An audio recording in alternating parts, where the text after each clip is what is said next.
Okay, Assalamualaikum warahmatullahi wabarakatuh. Okay, hari ni saya akan sambung pelajaran kita untuk topik 4.2, tajuknya pertahanan badan. Okay, pada hujung pembelajaran hari ini, sepatutnya awak dah boleh menghuraikan dan berkomunikasi tentang fungsi sistem pertahanan badan, mewajarkan ataupun menerangkan ataupun menyatakan apa kepentingan imunisasi. Okay, mewajarkan amalan yang baik ke arah keimunan yang mantap. Okay, dapat mendefinisikan antigen, antibody dan keimunan badan, membezakan keimunan pasif dan aktif, dan juga mewajarkan serta berkomunikasi mengenai kepentingan imunisasi. Okay, kita sambung. Okay, apa itu imunisasi? Okay, imunisasi adalah satu usaha untuk memberikan daya tahan secara aktif pada badan kanak-kanak maupun dewasa terhadap penyakit tertentu dengan memasukkan vaksin. Okay, secara aktif kat sini maksudnya badan kita menghasilkan antibody sendiri. Okay, dengan cara memasukkan vaksin. Vaksin ni dia merangsang penghasilan antibody. Okay, seterusnya kita tengok apa pula vaksin. Okay, vaksin adalah satu bahan yang mengandungi antigen yang diperolehi daripada virus atau bakteria yang dilemahkan atau dimatikan. Maksudnya semasa proses imunisasi ataupun pemvaksinan, okay, kita menyuntik masuk ke dalam badan antigen ataupun kuman lah. Tetapi kuman tersebut sama ada dia virus atau bakteria telah dilemahkan ataupun yang telah mati. Fungsinya adalah untuk merangsang sistem imun tubuh menghasilkan antibody bagi penyakit tertentu. Okay, so awak boleh rujuk pada muka surat 85 buku teks kamu. Okay, kita boleh lihat di sini di slide yang cikgu beri. Okay, suntikan BCG yang awak dah dapat dulu. Okay, untuk menyediakan antibody jika ada serangan antigen bagi penyakit tuberkulosis. Okey, DTaP. Okey, untuk penyakit difteria, tetanus dan pertussis. Okey, HIV. Okey, untuk influenza B. Okey, polio untuk menentang penyakit polio. MMR untuk penyakit campak, bergok dan rubella. Okey, MR dos tambahan ataupun dos penggalak untuk campak dan rubella. Okey, DT juga merupakan dos penggalak untuk difteria dan tetanus. Okey, HPV untuk remaja perempuan bagi menentang penyakit kanser cervix, dan juga JE hanya diberikan kepada mereka yang berada di negeri Sarawak. Okey, di mana kita tengok ada banyak jenis vaksin di sini. Sebab apa banyak? Kerana setiap satu vaksin tu dia untuk menentang penyakit tertentu. Sebab apa? Macam yang cikgu telah nyatakan dalam slide sebelum ini. Okey, barisan pertahanan ketiga iaitu penghasilan antibody, dia lebih spesifik, maksudnya untuk penyakit tertentu saja. Okey, cikgu terangkan lagi. Contohnya, kalau awak dah suntik BCG, awak tak boleh skip suntikan yang lain sebab BCG ni hanya untuk penyakit tuberkulosis saja. Okey, so itu sebabnya kita perlu dapatkan suntikan vaksin yang lain. Okay, sebab vaksin tersebut lebih spesifik untuk jangkitan tertentu. Okay, seterusnya, jenis keimunan terdapat dua jenis iaitu keimunan aktif dan pasif. Okay, untuk keimunan aktif sama ada semula jadi atau buatan. Okay, manakala pasif juga terbagi kepada pasif semula jadi dan pasif buatan. Okay, untuk pasif semula jadi, awak boleh rujuk pada surat 86 teks awak. Okay, apa itu keimunan pasif? Okay, pasif adalah keimunan yang diperolehi oleh badan apabila antibody tadi disuntik masuk ke dalam. Maksudnya sumber antibody tadi adalah dari luar. Okay, contoh yang semula jadi adalah apabila anak itu menyusu susu ibunya. Okay, jadi secara tak langsung melalui proses penyusuan susu ibu itu, anak tadi mendapat antibody yang terkandung dalam susu ibunya. Dan juga anak yang dikandung oleh ibunya juga mendapat antibody melalui darah ibu, yang merentasi melalui dinding plasenta. Tapi kedua-dua ini, okey, sama ada daripada susu ibu dan juga daripada darah ibu ni tadi, bersifat sementara sahaja. Maksudnya untuk anak yang masih menyusu, maksudnya dia dapat antibody tadi daripada susu ibu dia sajalah. Bila dia dah berhenti, maka terhentilah antibody tadi. Okey, sama juga dengan bayi dalam kandungan. Bayi dalam kandungan dia dapat antibody daripada darah ibunya semasa masih dikandungkan. So bila dah dilahirkan, maksudnya dia tidak dapat antibody lagi daripada darah ibu sebab dia dah keluar daripada badan ibu dia. Okey, itu sebab dia perlu disusukan.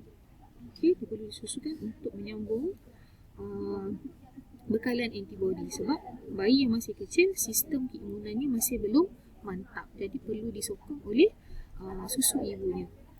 Okey, tetapi keimunan jenis ini daripada susu ibu dan juga daripada darah ibu daripada plasenta ini sifatnya adalah sementara.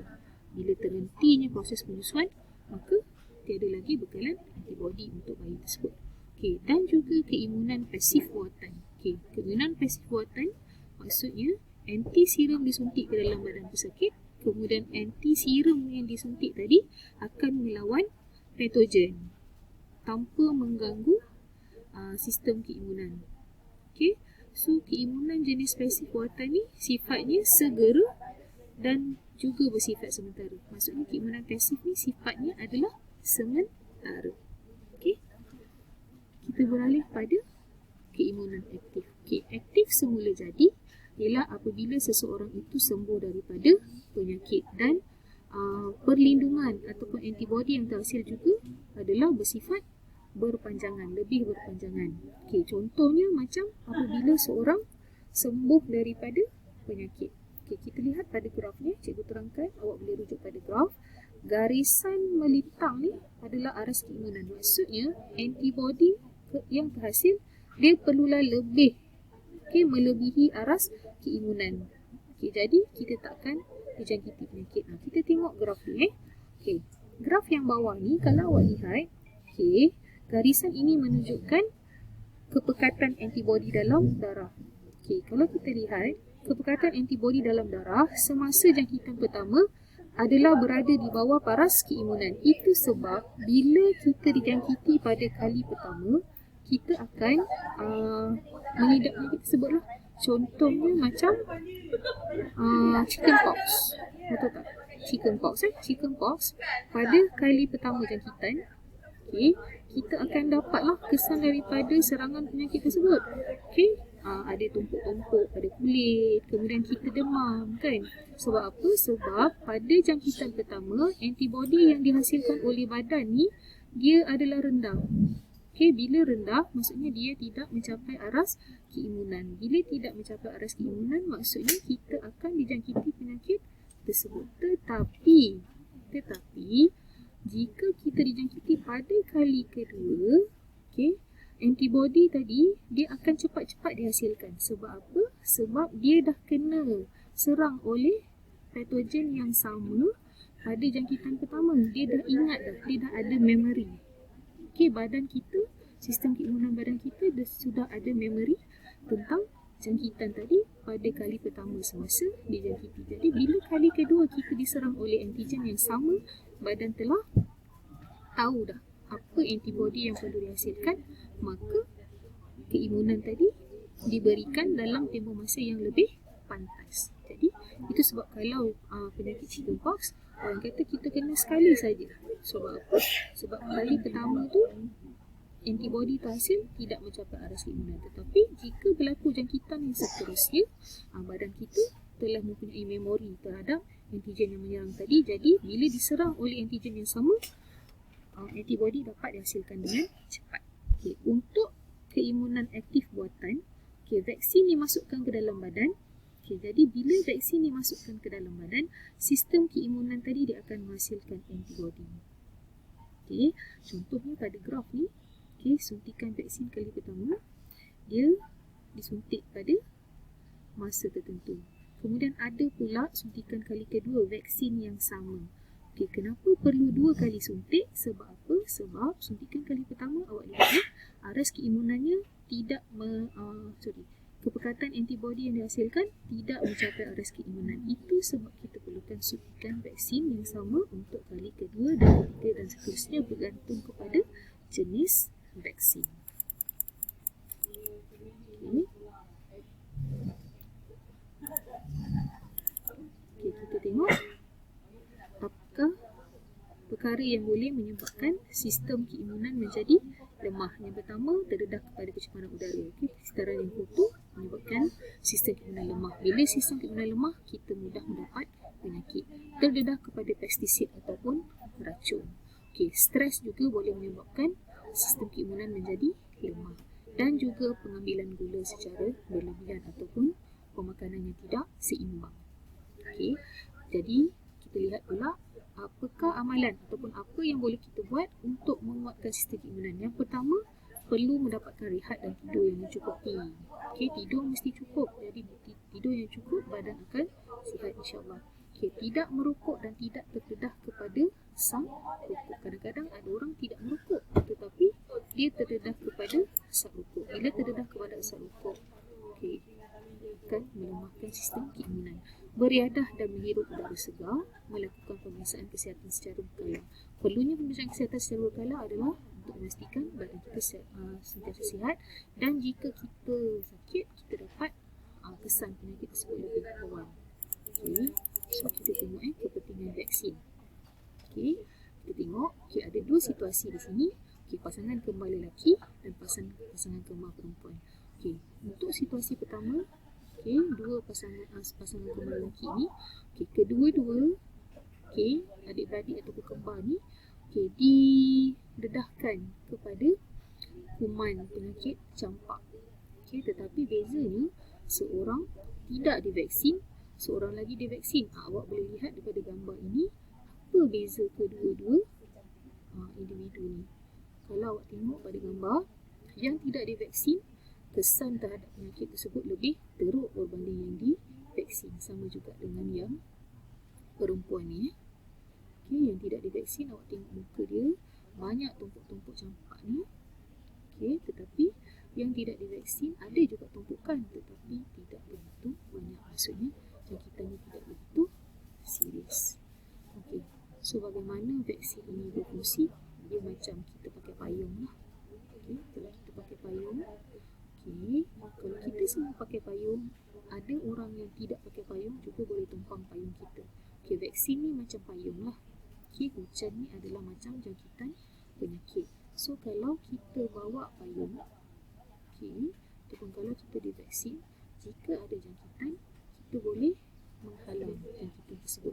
Kalau kita bawa payung, kita boleh elakkan diri daripada basah.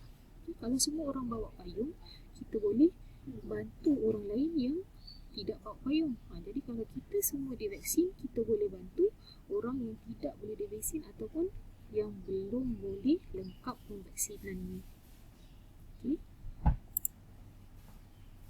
Video ni cikgu tak boleh nak tunjuk di sini lah. Tapi pada handout yang cikgu bagi pada awak, ada link di situ, so awak boleh tonton video daripada YouTube tersebut. Kemudian boleh buat latihan pada muka surat 88. Boleh cuba jawab. Pada kelas seterusnya, cikgu nak awak tunjukkan jawapan supaya kita boleh bincangkan jawapannya. Setakat situ saja pada hari ini. Kalau ada soalan, boleh bertanya dalam grup WhatsApp kelas masing-masing. Tanya dalam grup lah. Jangan tanya personal, jangan PM personal cikgu. Bukan cikgu tak nak jawab, tapi kalau awak tanya dalam grup, mungkin ada kawan lain juga ada soalan yang sama. Jadi kita saling bantu-membantu lah. Kalau ada soalan, jangan lupa tanya. Kita jumpa untuk tajuk yang seterusnya.